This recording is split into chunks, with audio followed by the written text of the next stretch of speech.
சரி, சாப்டர் 12 பார்த்தோம். So chapter 12ல் animal diversity பார்த்தோம். ஸோ இப்போ இதில் என்னென்னா பிளான்ட்டோட டைவர்சிட்டி என்ன அப்படின்றத பார்க்க போகிறோம்.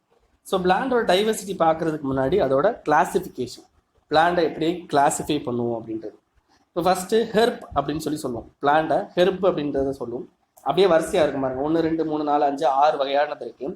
First herb, second shrub, third tree, fourth parasite, fifth epiphytes, sixth climbers. ஓகேவா, இதுதான் இதனுடைய கிளாசிஃபிகேஷன்ஸ். ஸோ ஹெர்ப் அப்படின்றது என்ன அப்படின்னு பார்த்தீங்கன்னா, இதில் நீங்கள் ஸ்டெம் எது பிளான்ட் எது அப்படின்னு சொல்லலாம் ரொம்ப பெரிய லெவலில் பிரிக்க முடியாது. இதோட ரொம்ப ஹைட் என்ன அப்படின்னு பார்த்தீங்கன்னா நாட் மோர் தென் 1 மீட்டர் அப்படின்றது தான். ஓகேவா, நாட் மோர் தென் 1 மீட்டர், எல்லாமே க்ரீனாக தான் இருக்கும். ஓகேவா, as plant whose stem is always green and tender with height of not more than 1 metre. ஓகேவா, அதுக்கடுத்து ஸ்ட்ரப். ஸ்ட்ரப் அப்படின்றது என்ன அப்படின்னு பார்த்தீங்கன்னா உங்களுக்கு not more than 6 metre height, ஓரளவுக்கு 6 மீட்டர் ஹைட்டு போகும்.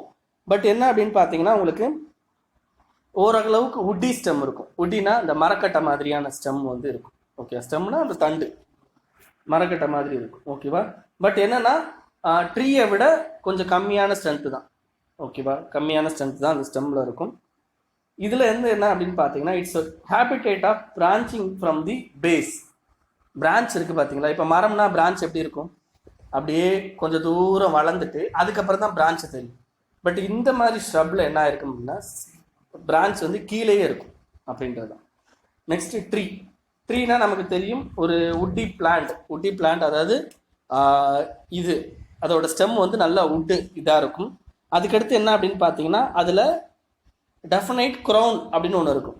க்ரௌன் அப்படின்னா என்ன அர்த்தம் அப்படின்னா மரத்துக்கு மேலே இந்த இப்படி இருக்குது பார்த்தீங்களா, மரத்துக்கு மேலே அந்த இலைகள்லாம் சேர்ந்தாப்புல ஒரு பெருசாக ஒன்று இருக்கும் பார்த்தீங்களா, அதைத்தான் க்ரௌன் அப்படின்னு சொல்லுவோம். இது தெரியலன்னா ஆன்லைனில் போயிட்டு ட்ரீயோட க்ரௌன் அப்படின்னு போட்டிங்கன்னா இமேஜில் போய் பாருங்கள், கூகுள் இமேஜில் இதை காமிக்கும். அதை கிரீடம் அப்படின்னு சொல்லுவாங்க. பேரசைட் அப்படின்றது ஒரு ஆர்கானிசம். அது என்ன பண்ணும் அப்படின்னா அதனுடைய நியூரிஷ்மெண்ட், அதனுடைய நியூட்ரிஷன் இதை வந்து என்னென்னா ஃபுல்லாவோ அல்லது பார்ஷியலாவோ ஏதாவது ஒரு விலங்கிட்ட இருந்து எடுத்துக்கிட்டுச்சு அப்படின்னா அது வந்து பேரசைட். இப்போ பெயின் இருக்குது, நம்ம தலையில் பெயின் இருக்குது, அந்த பெயின் என்ன பண்ணுது அதோட முழு வாழ்நாள் காலம் as well as பார்த்தீங்க அப்படின்னா அதனுடைய சாப்பாடு எல்லாத்தையும் நம்ம உடம்புலேருந்து எடுத்துக்குதா.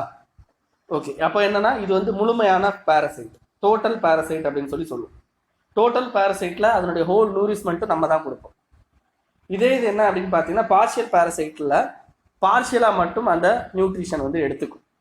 ஓகேவா, ஸோ இதில் சில லிவிங் பிளான்ட்டெல்லாம் என்ன பண்ணும் அப்படின்னு பார்த்தீங்கன்னா உங்களுக்கு இந்த பார்ஷியல் இதில் அதிகமாக இருக்கும். ஓகேவா, அதாவது சில பேர் வந்து என்ன பண்ணுவாங்க அப்படின்னா வெளிச்சம் இல்லாத நேரத்தில் மட்டும் அந்த சக்கிங் இதெல்லாம் பண்ணுவாங்க. வெளிச்சம் இருக்கிற நேரத்தில் அவங்களே அந்த உணவை தயாரிக்கிறது, அந்த மாதிரியான விஷயங்கள் பண்ணிப்பாங்க. அதுக்கடுத்து எபிபைட்ஸ் அப்படின்றது என்ன அப்படின்னா இதை இன்னொரு பேர் ஏர் பிளான்ட் அப்படின்னு சொல்லுவோம். ஏர் பிளான்ட்ஸ் அப்படின்னு சொல்லுவோம். இது என்ன பண்ணும் அப்படின்னு பார்த்தீங்கன்னா இன்னொரு பிளான்ட் மேலே, ஓகேங்களா, இன்னொரு பிளான்ட் மேலே அல்லது ஏதோ ஒரு ப்ராடக்ட் மேலே என்ன பண்ணும், வளரும். இதுதான் எபிபைட்ஸ் அப்படின்னு. இது வந்து தனியாக வளராது, தனியாக வந்து லேண்டில் வளராது. ஏதாவது ஒரு தாவரத்து மேலேயோ அல்லது ஏதாவது ஒரு பொருட்கள் மேலேயோ தான் இது வந்து என்ன பண்ணும் அப்படின்னா வளரும். இதுதான் எபிபைட்ஸ். இப்போ எபிபைட்ஸுக்கும் கிளிம்பருக்கும் என்ன வித்தியாசம், கீழே பார்த்தீங்கன்னா கிளிம்பர் என்ன பண்ணும் அப்படின்னு பார்த்தீங்கன்னா உங்களுக்கு இப்போ வீட்டிலலாம் அழகு செடி வளர்ப்போம். அது என்ன பூமியில் தோண்டி நம்ம அந்த இதை நட்டு வச்சிரும். பட் அதால் வந்து ஸ்டெடியாக நிற்க முடியாது. அதுக்காண்டி என்ன பண்ணுவோம், ஒரு கயிறு கட்டி நம்ம அந்த மாடி மேலே கட்டி விடுறது இதெல்லாம் பண்ணுவோம்ல. அப்போ அந்த ஸ்டெம்முக்கு அந்த அளவுக்கு ஸ்ட்ரென்த் இருக்காது, அதனுடைய அந்த வெயிட்டை தாங்குற அளவுக்கு. ஸோ அப்போ அது என்ன பண்ணும், சாயும். ஸோ இந்த மாதிரி விஷயங்களை நம்ம என்ன பண்ணுவோம், இன்னொருட இப்போ ஒரு பெரிய மரம் இருக்குது அப்படின்னா அதுக்கு பக்கத்தில் வளர்ந்த இந்த கிளிம்பர் என்ன பண்ணும், அந்த மரத்தை பிடிச்சிக்கிட்டே மேலே வளர்ந்துடும். ஸோ இதுதான் கிளிம்பர்ஸ் அப்படின்னு சொல்லுவாங்க. ஓகே, இதுதான் இதோட கிளாசிஃபிகேஷன். இதுக்கு அடுத்து என்னன்னா effects of abiotic components on plant. Abiotic காம்பனன்ட்னா என்ன, பயோட்டிக்னா உயிருள்ள பொருள், ஏபயோட்டிக்னா உயிரற்ற பொருள். உயிரற்ற பொருள்னா இந்த சூரிய வெப்பம், தண்ணி, காற்று, ஓகேவா, எனர்ஜி, இது எல்லாமே ஹீட்டு, ஓகேவா, இது எல்லாமே வந்து என்னன்னா உங்களுக்கு ஏபயோட்டிக் அப்படின்னு சொல்லலாம். ஃபர்ஸ்ட் என்னன்னு பாருங்க, லைட், இன்டென்சிட்டி ஆஃப் லைட் வந்து ஃபர்ஸ்ட் இதை சொல்லியிருக்காங்க. இன்டென்சிட்டி ஆஃப் லைட் அப்படின்னா என்ன அர்த்தம் அப்படின்னா லைட்டோட இன்டென்சிட்டி எந்த அளவுக்கு உங்களுக்கு அந்த தாவரத்து மேலே இருக்கோ, லைட்டோட இன்டென்சிட்டி எந்த அளவுக்கு அந்த தாவரத்து மேலே உழுதோ அந்த அளவுக்கு தான் என்ன பண்ணும் அப்படின்னா அது க்ரோ ஆகும். வளர்றதா இருக்கட்டும் எல்லாமே வந்து என்ன ஆகும் அப்படின்னு பார்த்தீங்கன்னா இருக்கும். இதில் பாருங்க, first extremely high intensity favours root growth then shoot growth அப்படின்றாங்களா. அதாவது ஹையர் லெவலில் இன்டென்சிட்டி இருந்துச்சுன்னு வைங்களேன், உங்களுக்கு ரூட் வந்து வேகமாக வளர்ந்துட்டு போகும். ஏன் ரூட் வேகமாக வளருது அப்படின்னு பார்த்தீங்கன்னா, ஹையர் இன்டென்சிட்டி வருது, லைட் வருது அப்படின்னா ஹையர் ஹீட். அப்போ ஹையர் ஹீட் வரும்போது உங்களுக்கு மேலாப்பில் இருக்க தண்ணி என்ன ஆகிடும், ஹீட் ஆகி மேலே போயிடும். அப்போ தாவரத்துக்கு என்ன பண்ணும், தண்ணி தேவையா, அப்போ அடியில தான் தண்ணி கிடைக்கும். அப்போ ரூட் என்ன பண்ணும், வேகமாக வளர்ந்துட்டு போய் அந்த தண்ணி எங்கே இருக்குன்னு தேடி எடுக்கும். அப்போ இது வேகமாக இந்த பக்கம் வளர்ந்துட்டு போய் தண்ணியை தேடுது. அப்போ தண்ணி ரொம்ப அளவு கம்மியாக கிடைக்குமா, அப்போ ஆட்டோமேட்டிக்காக வளர்ச்சி என்ன ஆயிரும், கம்மியாயிடும். ஓகேவா, அது மாற்றி சொல்லிட்டேன். ஃபர்ஸ்ட் எக்ஸ்ட்ரீம்லி ஹை இன்டென்சிட்டியாக இருக்கிறதுல இந்த மாதிரியான பிரச்சனைகள் வளரும். ஓகேங்களா. அந்த other hand low intensity of light retards growth, flowering and fruiting. இதில் வந்து ஃப்ளவரிங் அண்ட் ஃப்ரூட்டிங் வந்து நடக்கும், பட் இதில் ரொம்ப அதுவும் லோவாக இருக்கும், லோ இன்டென்சிட்டி ஆஃப் லைட்டில். ஓகேவா. ஸோ இதுதான். இதுக்கடுத்து என்ன, when the intensity of light is less than the minimum, plant ceases to grow due to accumulation of CO2 and finally dies. அப்படின்னா என்ன அர்த்தம் அப்படின்னா, இப்போ லோ இன்டென்சிட்டி, ரொம்ப லோ இன்டென்சிட்டியாக லைட் போயிடுச்சு, ரொம்ப லோ இன்டென்சிட்டியாக லைட் போயிடுச்சு அப்படின்னா இது என்ன பண்ணும், சூரிய ஒளியில தான் என்ன பண்ணும், கார்பன் டை ஆக்சைடோட மிக்ஸ் ஆகி என்ன பண்ணும் அப்படின்னா தாவரம் வளரும், தாவரத்துக்கு தேவையான எனர்ஜி பொருளை கண்டுபிடிச்சு இது பண்ணும். காற்று வந்து அப்படியே இருக்கு, அப்போ CO2 அதிகமாக சக் பண்ணும் எது, பிளான்ட். பட் அதே நேரத்தில் லைட்டும் கிடைக்கணும்ல, கிடைச்சாதான் நமக்கு வந்து அது வந்து கார்போஹைட்ரேட்டாக மாறி அதுக்கு உடம்புக்கு போகும். பட் CO2 மட்டும் கிடைச்சிக்கிட்டே இருக்கு, லைட் கிடைக்க மாட்டேங்குது, ரொம்ப லோ இன்டென்சிட்டி. அப்போ CO2 அளவு அதிகமாக என்ன ஆயிரும் அப்படின்னா CO2 அக்குமுலேஷனால செத்து போயிடுறதுக்கு வாய்ப்பு இருக்கு. ஓகேவா. இதுக்கு அடுத்து என்ன அப்படின்னு பார்த்தீங்கன்னா 7 கலர், இப்போ சூரியன்ல இருந்து வர்ற 7 கலர்ல ரெட் அப்படின்றது அதிக பவர்ஃபுல், எஃபெக்டிவாக இருக்கும் ஃபோட்டோசிந்தசிஸில். ப்ளூ வந்து லோ எஃபெக்டிவ். ஓகேவா. Only red and blue are effective photosynthesis. Sir, red and blue மட்டும்தான் எஃபெக்டிவ் ஃபோட்டோசிந்தசிஸ் நடக்கிறதுக்கு யூஸ்ஃபுல்லாக இருக்கும். ஓகேவா. So plant grown in blue light are small. Blue லைட்டில் பிளான்ட் வந்து க்ரோ ஆகுது அப்படின்னா சின்னதாக தான் வளரும். இதே ரெட் லைட்டில் அப்படின்னா நல்ல எலாங்குவேஷன் இருக்கும். ஓகேவா. ஸோ இதுதான் இன்டென்சிட்டி ஆஃப் லைட். அதுக்கடுத்து effect of frost on plant. ஃப்ராஸ்ட்னா என்ன, ஃப்ராஸ்ட் அப்படின்றது என்ன அப்படின்னு பார்த்தீங்கன்னா, உங்களுக்கு பூமியோட அந்த மேல் பரப்பு இருக்குது பார்த்தீங்களா, நிலத்தோட மேல் பரப்பு, அது வந்து என்னன்னா ஐஸ் கட்டியாக மாறுறது தான் ஃப்ராஸ்ட் அப்படின்னு சொல்லுவாங்க. அதுதான் ஐஸ் கட்டியாக மாறுது. இப்போ ஒரு எக்ஸாம்பிளுக்கு இதில் என்ன நடக்கும் அப்படின்னா, killing on young plants. Young plant என்ன இருக்குன்னா செத்து போயிடும் இந்த ஃப்ராஸ்ட் இருக்கும்போது. ஏன் அப்படின்னு பார்த்தீங்கன்னா, உங்களுக்கு இந்த இதில் உங்களுக்கு சன்லைட் வந்து என்னன்னா மார்னிங் சன்லைட் வரும். ஸோ சன்லைட் வர்ற வரைக்கும் அந்த பூமி என்ன ஆயிரும், ரொம்ப குளிர்ந்து போய் ஃப்ராஸ்ட் கண்டிஷனில் இருக்கும். ஸோ இப்போ சன்லைட் வருது, சன்லைட் வந்தோடனே என்ன ஆகும் அப்படின்னு பார்த்தீங்கன்னா, உங்களுக்கு அதிகமான தண்ணி தேவைப்படும். ஏன்னா எலாங்கேட் ஆகி வளர ஆரம்பிக்கும், அதிகமான தண்ணியும் தேவைப்படும். ஆனால் என்ன ஆகிரும் அப்படின்னா ஃப்ராஸ்ட் வந்து என்ன ஆயிரும், வெப்பநிலையாகி மேலே போயிடும். அப்போ தண்ணி கிடைக்காது. அப்போ தண்ணி கிடைக்காதுன்னா உடனே வந்து வேர் என்ன ஆகிடும், செத்து போயிடும். ஸோ வேர் செத்து போனோடனே ஆட்டோமேட்டிக்காக வந்து என்ன ஆயிரும் அப்படின்னா மாய்ச்சர் சப்ளை ஆகாது, பிளான்ட் செத்து போயிடும். புரியுதா. ஃப்ராஸ்ட் இருக்கிற லேண்டில் சாயில் மாய்ச்சரில் உங்களுக்கு என்ன ஆகுனா, ஃப்ராஸ்ட்டாக இருக்குது அப்படின்னா அது வெயில் வரும்போது அந்த ஃப்ராஸ்ட் ஆட்டோமேட்டிக்காக என்ன ஆயிரும்னா வெப்பமாகி ஆவியாகி மேலே போயிடும். ஸோ அப்போ என்ன ஆயிரும் அப்படின்னு பார்த்தீங்கன்னா, வெயிலும் வந்துருச்சு, ஆவியாகி இதுவும் மேலே போயிடுச்சு அப்படின்னா இதில் மூச்சு விடுற எண்ணிக்கை, டிரான்ஸ்பிரேஷன், இதில் இருக்க வாட்டர் கண்டென்ட் கம்மியாக ஆரம்பிச்சுக்கிட்டே இருக்கும். இதில் பிளான்ட்டில் இருக்க வாட்டர் கண்டென்ட் வந்து கம்மியாகிட்டே இருக்கும் through transpiration. Transpiration process of water loss in the ட்ரீல வாட்டர் லாஸ் ஆகிறதுக்கு பேர் வாட்டர் மூமெண்ட் எவாபரேட் ஆகிறதுக்கு பேர் டிரான்ஸ்பிரேஷன். புரியுதா. இந்த வார்த்தையெல்லாம் கேட்பான், டிரான்ஸ்பிரேஷன்னா என்னன்னு. ஸோ டிரான்ஸ்பிரேஷன் நடக்கும்போது என்ன ஆகும், ஆட்டோமேட்டிக்காக உங்களுக்கு தண்ணியோட அளவு வந்து கம்மியாக ஆரம்பிச்சிடும் இதோட பாடியில். அதே நேரத்தில் ரூட்டால் என்ன பண்ண முடியாது அப்படின்னா நமக்கு வந்து வாட்டரை வந்து கொடுக்க முடியாது, ஆட்டோமேட்டிக்காக பிளான்ட் செத்து போயிடும். ஓகேவா. ஸோ இதுக்கு அடுத்து என்ன அப்படின்னு பார்த்தீங்கன்னா, உங்களுக்கு இந்த ஃப்ராஸ்ட் கண்டிஷனால வாட்டர் இந்த இன்டர் செல்லுலார் ஸ்பேசஸ். இப்போ இலை இருக்குன்னு வைங்களேன், இலை வந்து என்ன ஆகும் அப்படின்னு பார்த்தீங்கன்னா, ஒரு இலையோட இன்டர் செல்லுலார் ஸ்பேஸ் அப்படின்னு சொல்லிட்டு என்ன பண்ணுங்க அப்படின்னா ஆன்லைனில் போட்டு பார்த்தீங்கன்னா உங்களுக்கு தெரியும். இதில் இப்போ பார்த்தீங்கன்னா இது வந்து இலையில வந்து உங்களுக்கு நரம்பு மாதிரி கோடு கூட இருக்கும், பார்த்துருப்பீங்களா. அந்த நரம்புக்கு இந்த மாதிரி இப்படி நரம்புகள் போயிட்டு இருக்கும். இந்த இடையில இருக்க இந்த சின்ன இடம் இருக்கு பாத்தீங்களா, இதுதான் இன்டர் செல்லுலார் ஸ்பேஸ் அப்படின்னு சொல்லுவோம். ஸோ இந்த ஸ்பேஸ்ல என்ன இருக்குன்னா வாட்டர் இருக்கும். அப்போ நைட் நேரத்தில் ரொம்ப ஃப்ராஸ்ட் ஆகுது அப்படின்னா இந்த வாட்டர் என்ன ஆகிடும், ஃப்ராஸ்ட் ஆகிடும். இதுவும் வந்து என்னன்னா பனிக்கட்டி ஆகிடும். அப்போ பனிக்கட்டி ஆகிடுச்சுன்னா ஆட்டோமேட்டிக்காக என்ன போயிடும், பிளான்ட்டோட இது வந்து செத்து போயிடும். ஸோ நீங்கள் அடிக்கடி வந்து என்னன்னா ஃப்ராஸ்ட் ஆகி வாட்டர் ஆகுதுன்னு வைங்களேன், இந்த இடத்துல சால்ட் கண்டென்ட் இன்க்ரீஸ் ஆக ஆரம்பிச்சிடும். ஸோ ஆட்டோமேட்டிக்காக என்ன ஆயிரும்னா செத்து போயிடும். ஓகேவா? ஸோ இதுதான். இதுக்கு அடுத்து என்ன ஆகுனா ஃபார்மேஷன் ஆஃப் கேங்கர். கேங்கர் அப்படின்னா என்ன அர்த்தம், ஃபங்கல் டிசீஸ்னு அர்த்தம். கடைசியாக இருக்கும் கீழே கடைசி பாயிண்ட் ஃபார்மேஷன் ஆஃப் ஹேங்கர்னு இருக்கும். ஹேங்கர்னா ஃபங்கல் டிசீஸ். இதுக்கடுத்து ஸ்னோவோட எஃபெக்ட் என்ன, ஸ்னோவோட எஃபெக்ட் என்னன்னு பார்க்க போகிறோம். ஸ்னோ அப்படின்றது என்ன அப்படின்னு பார்த்தீங்கன்னா உங்களுக்கு இப்போ மழை பெய்யுது, ஸ்னோ மழை பெய்யுதுன்னு வைங்களேன். அப்போ ஸ்னோ மழை பெய்யும் போது என்ன ஆகும் அப்படின்னு பார்த்தீங்கன்னா டெம்பரேச்சர் ரொம்ப ட்ராப் ஆகிடும். ஓகேவா? டெம்பரேச்சர் ரொம்ப ட்ராப் ஆகும். ஸோ இதில் உங்களுக்கு வந்து என்ன ஆயிரும் அப்படின்னா சீட்லிங், அந்த சீடுலேருந்து ஒரு இது வரும் பார்த்தீங்களா, அது வர்றது வந்து என்ன உங்களுக்கு கஷ்டமாயிடும். அதே நேரத்தில் மெக்கானிக்கல் பெண்டிங் ஆஃப் ட்ரீ வந்து இன்க்ரீஸ் ஆகிடும். மெக்கானிக்கல் பெண்டிங்னா என்னென்னா ட்ரீ வந்து பெண்டாக ஆரம்பிச்சிடும். ஏன்னா இப்போ ஸ்னோ வந்து மேலே உழுதுகிட்டே இருக்கும்போது ட்ரீயால் வெயிட் தாங்க முடியாது. அப்போ வெயிட் தாங்க முடியாமல் என்ன பண்ணும், ட்ரீ வந்து வளைய ஆரம்பிக்கும். அப்போ மெக்கானிக்கல் பெண்டிங் வந்து நடக்க ஆரம்பிக்கும். ஸோ அதெல்லாம் வந்து என்ன இது. ஸோ வெஜிடேட்டிவ் க்ரோத் வந்து கம்மியாக ஆரம்பிச்சிடும். இதே மாதிரி டெம்பரேச்சர் அப்படின்றது என்னன்னா கரெக்டான லெவலில் இருக்கும். ரெஸ்பிரேஷன் ஆகுது, ஃபோட்டோசிந்தசிஸ் நடக்குது, CO2 கரெக்டாக கிடைக்கிற லெவலுக்கு இருக்கும். ஒருவேளை நமக்கு லைட் ரொம்ப அதிகமானாலோ இல்லை கம்மியானாலோ நமக்கு என்ன ஆகும் அப்படின்னு பார்த்தீங்கன்னா மாய்ஸ்சர் டிப்ளீஷன் ஆகும். ஓகேவா? ஸோ ஆட்டோமேட்டிக்காக பிளான்ட்டு செத்து போகிறதுக்கு சான்சஸ் இருக்குது. இதுக்கடுத்து டைபேக் அப்படின்ற ஒரு விஷயம். டைபேக் அப்படின்றது என்ன அப்படின்னு பார்த்தீங்கன்னா உங்களுக்கு இப்போ ஒரு தாவரம் வந்து என்ன போயிடும் அப்படின்னா மேல் பகுதியெல்லாம் செத்து போயிடும். ஆனால் ரூட் வந்து உயிரோடையே இருக்கும் ரொம்ப காலத்துக்கு. அந்த ரூட் உயிரோடு இருந்த காலத்தில் எப்போ வந்து அந்த தாவரம் வளர்றதுக்கு ஏற்ற சூழ்நிலை கிடைக்குதோ அப்போ அந்த ரூட்ல இருந்து மறுபடியும் அந்த தாவரம் என்ன வளர ஆரம்பிக்கும். இதுக்கு பேர் தான் டைபேக் அப்படின்னு சொல்லுவாங்க. Root remains alive for years together but the shoots dies அப்படின்னு சொல்றது தான் முக்கியமான ஒரு விஷயம். ஓகேவா? இந்த 4வது பாயிண்டா கிட்ட இருக்கும் இதில். சரி, காசஸ் ஃபார் டைபேக்.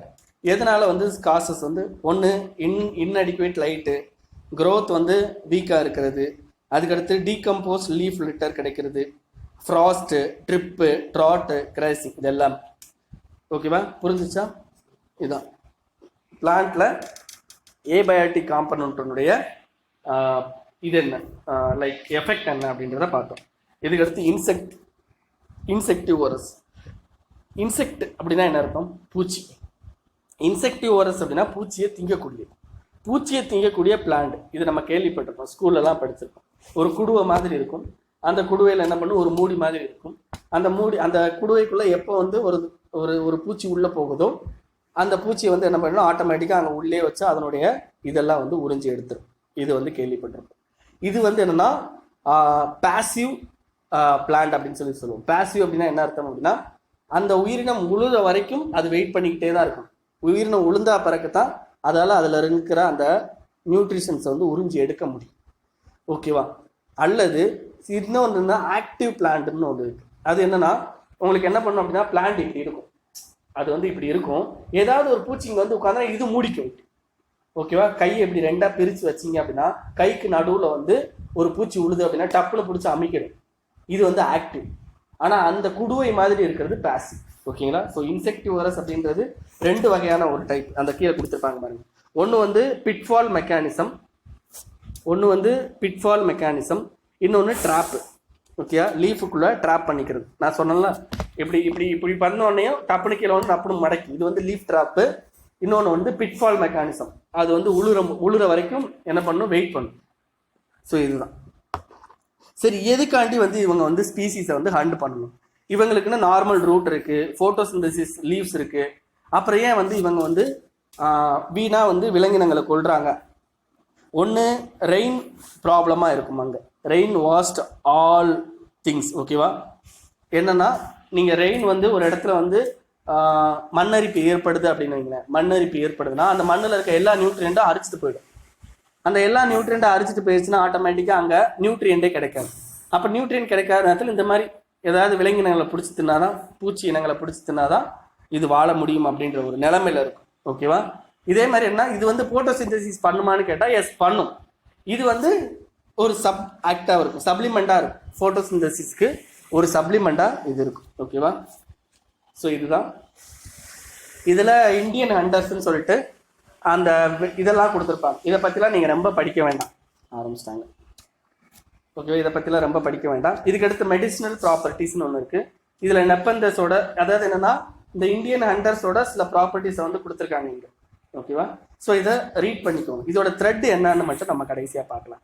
கார்டனிங், அதுக்கடுத்து ட்ரேடிங், மெடிசினல் ப்ராப்பர்ட்டிஸ், ஹாபிட்டேட் டிஸ்ட்ரக்ஷன். ஓகேவா? So hardening, trading and medicinal properties இருக்கிறதுனால இதை வந்து அதிகமாக நம்ம யூஸ் பண்ணுறோம்.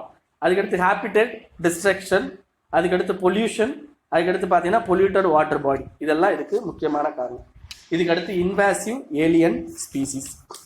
இன்வாசிவ் ஏலியன், இந்த ரெண்டு வார்த்தை இருக்கு பாருங்க. இன்வாசிவ் ஏலியன் ஸ்பீசிஸ் அப்படின்னா, இப்போ நம்ம வந்து சென்னையில் இருக்கோம். இன்வாசிவ்ன்ற வார்த்தைக்கு என்ன மீனிங்னா, இப்போ சென்னையில் இருக்கோம், ஒருத்தர் மதுரையிலேருந்து இங்கே சென்னைக்குள்ளே வராரு அப்படின்னா இஸ் கால்டு இன்வாசிவ். ஓகேவா? இதில் ஏலியன் ஸ்பீசிஸ் அப்படின்னா என்ன அர்த்தம் அப்படின்னா, இப்போ மனிதர் இருக்கான். இப்போ அவர் மனிதன் வந்து இங்கே வந்தாருன்னா பரவாயில்ல. ஒரு யானை வந்து என்ன பண்ணுது அப்படின்னா மனிதர்கள் இடத்துக்குள்ள வருது அப்படின்னா it is invasive alien species. அப்போ அந்த யானை வந்து என்ன பண்ணும், இங்கே பயிர் பண்ணியிருக்க எல்லாத்தையும் தின்றுமா? அப்போ நம்ம திங்கிறதுக்கு ஏதாவது சாப்பாடு கிடைக்குமா? கிடைக்காது. அப்போ ஆட்டோமேட்டிக்காக என்ன போயிடுவோம், நம்ம செத்து போகிறதுக்கு சான்ஸ் இருக்கு. அப்போ நல்லா புரிஞ்சுச்சா? இன்வாசிவ் ஏலியன் ஸ்பீசிஸ் வரும்போது ஆட்டோமேட்டிக்காக இங்கே இருக்கிற விலங்கினங்கள் சாப்பாட்டையும் இங்கே இருக்கிற விலங்கினங்களுடைய ஹாபிட்டேட்டையும் என்ன பண்ணுது, அது எடுத்துக்கும் போது ஆட்டோமேட்டிக்காக இங்கே இருக்கிற விலங்கினங்கள் இறந்து போயிடும். ஓகேவா? இதுதான் இன்வாசிவ் ஏலியன் ஸ்பீசிஸோட மிகப்பெரிய பிரச்சனை. ஏன்னா இப்போ நம்ம இருக்கோங்க, இப்போ நம்ம இருக்கோம், நம்ம கூட சேர்ந்து ஆடு இருக்கு. இப்போ ஆட்டை அடிச்சு திங்கிறதுக்கு நம்ம இருக்கோம். அப்போ ஆட்டோட எண்ணிக்கை வந்து இன்க்ரீஸ் ஆகாது. அப்போ ஆட்டை எப்படி அடிச்சு திங்கணும்னு நமக்கு தெரியும், அடிச்சு திம்பும். இதே இது ஒரு யானை அங்கேருந்து ஒரு 10-15 யானை வந்து நம்ம இதுக்குள்ளே வருது, சென்னைக்குள்ளே வருது. அப்போ அந்த யானையை அடிச்சு திங்க நமக்கு தெரியுமா? தெரியாது. அதுதான் நம்மளை அடிச்சு திங்கும். அப்போ அதுக்குன்னு நேச்சுரல் ப்ரிடேட்டார் கிடையாது. ஏதாவது ஒரு விலங்கினங்கள் வந்து ஒரு புதுசாக ஒரு இடத்துக்குள்ளே வருது அப்படின்னா அந்த விலங்கினங்களை மற்ற இனங்கள் சாப்பிடாது. ஏன்னா நேச்சுரல் ப்ரிடேட்டார் கிடையாது. இதே இது ஒரிஜினலாக வந்து யானை வந்து காட்டுக்குள்ளே இருக்குது அப்படின்னா அந்த யானை யார் தும்பா? சிங்கம் கடிச்சு திங்கு, புலி கடிச்சு திங்கு. அப்போது யானையோட அளவு பராமரிக்கப்படும்.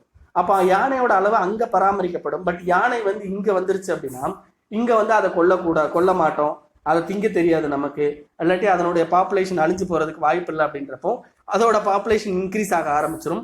ஆட்டோமேட்டிக்காக இங்கே நேட்டிவ் ஸ்பீசிஸ் இருக்குது பார்த்தீங்களா, அது அழிய ஆரம்பிச்சிடும். ஓகேவா? இதுதான் இது மனுஷனை வச்சு சொன்ன புரிகிறதுக்காண்டி. ஓகேவா? இதுதான். ஸோ அப்போ என்ன ஆகும் அப்படின்னு பார்த்தீங்கன்னா உங்களுக்கு ஸ்பீசிஸ் ரிச்னஸ் ஆட்டோமேட்டிக்காக டிக்ரீஸ் ஆகும். இந்த பட்டி ஏன் சார் இப்போ நம்ம இதில் பார்த்தீங்க அப்படின்னா நான் ஸ்பீசிஸ் ரிச்னஸ்னால் என்ன சொன்னேன்? டைவர்சிஃபைடு ஸ்பீசிஸ் வந்து நிறைய எண்ணிக்கை வேற ஸ்பீசிஸ் இருக்கிறதா ஸ்பீசிஸ் ரிச்னஸ் அப்படின்னு சொல்லிட்டு பார்த்தோம். இப்போ யானை உள்ள வந்துச்சு அப்படின்னா ஸ்பீசிஸ் ரிச்னஸ் தானே. நம்ம இருக்கோம், ஆடு இருக்கு, மாடு இருக்கு, யானை இருக்கும்போது ஸ்பீசிஸ் ரிச்னஸ் இன்க்ரீஸ் தானே ஆகுதுன்னு நம்ம நினைப்போம். கிடையாது. ஏன்னா அது உள்ள வந்து என்ன பண்ணுது, நம்மளுடைய இனங்களை அடிச்சு சாப்பிட ஆரம்பிச்சிடும். அப்போ ஆட்டோமேட்டிக்காக இங்கே இருக்க ஸ்பீசிஸ் செத்து போயிடும். ஸோ அப்போ இன்வாசிவ் ஏலியன் ஸ்பீசிஸ் வரும்போது ஸ்பீசிஸ் ரிச்னஸ் இருக்குமானா கிடையாது. ஓகேவா? எஃபெக்ட் என்னன்னு பாருங்க. Loss of biodiversity, decline of native species, habitat loss, introduce pathogen, reduce crop and stock yield, அதுக்கடுத்து degradation of marine and fresh water ecosystem. புரியுதா? சம் இன்வாசிவ் ஏலியன் ஸ்பீசிஸை பற்றி இதில் பேசியிருக்காங்க. படிக்க தேவையில்லை, ஏதாவது பேரை மட்டும் பார்த்துக்கோங்க. ஓகேங்களா? இதில் எல்லாத்துலேயுமே நேம் இருக்கும். அதுக்கடுத்து பார்த்தீங்கன்னா மெடிசினல் பிளான்ட் அப்படின்னு சொல்லி கடைசி அடுத்த தலைப்பு இருக்கும். மெடிசினல் பிளான்ட்லேயும் இன்னும் சில பிளான்ட்டை பற்றி கொடுத்துருப்பாங்க. ஓகேவா? இல்லை சர்பகந்தான்னு ஒரு பிளான்ட் இருக்கும்.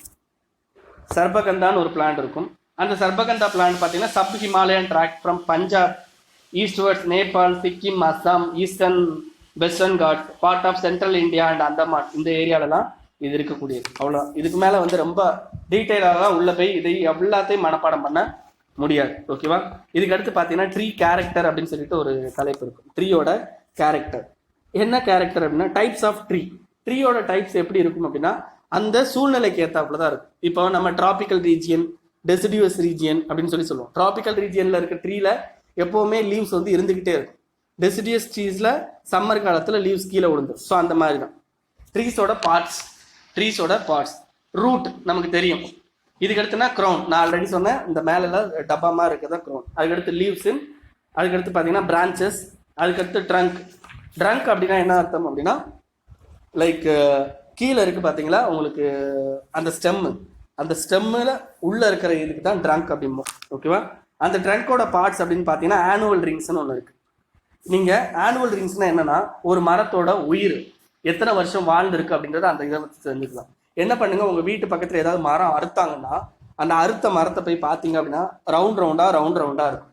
அதுக்கு பேர் தான் ஆனுவல் ரிங்ஸ் அப்படின்னு சொல்லுவோம். ஓகேவா? ஒவ்வொரு வருஷமும் அந்த ஆனுவல் ரிங் எக்ஸஸாக உளுந்துக்கிட்டே இருக்கும். ஓகேவா? So size of the growing rings is determined by environmental conditions like temperature and water availability. இதையும் வந்து என்னன்னா அதில் ஃபைண்ட் அவுட் பண்ணலாம். கடைசி பாயிண்டாக இருக்கும். இதுக்கு அடுத்து என்னன்னா பார்க் அப்படின்னா ஒன்றும் இல்லை, அந்த மேலே சின்ன ஒட்டி இருக்கிற மாதிரி இருக்கலாம், அதுக்கு பேர் தான் பார்க். இதுக்கடுத்து நிறைய இருக்குது, pith, heart wood, sap wood, cambium, இதெல்லாம் நமக்கு தேவையில்லை. இதுக்கடுத்து ரூட்டோட டைப்ஸ் பார்த்தீங்க அப்படின்னா டேப் ரூட் அப்படின்றது primary descending root formed by direct prolongation of the radicle of the embryo. அது என்னன்னா டிசெண்டிங் ரூட். ஓகேவா?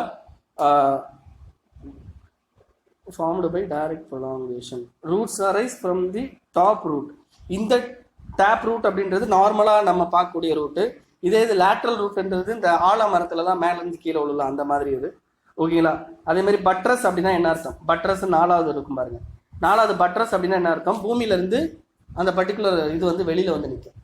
பூமியிலேருந்து வெளியே வந்து நிற்கும் அந்த வேர். இவ்வளோதான். ஓகேவா? ஸோ இது எல்லாமே இதுதான். அதுக்கடுத்து கெனோப்பியோட கிளாசிஃபிகேஷன் க்ளோஸ்டு, டென்ஸு, தின்னு, ஓப்பன். இவ்வளோ தெரிஞ்சால் போதும், ரொம்ப போய் இன்டீரியராக படிக்க தேவை. ஓகேவா? ஸோ இவ்வளோ தான் சாப்டர் 13.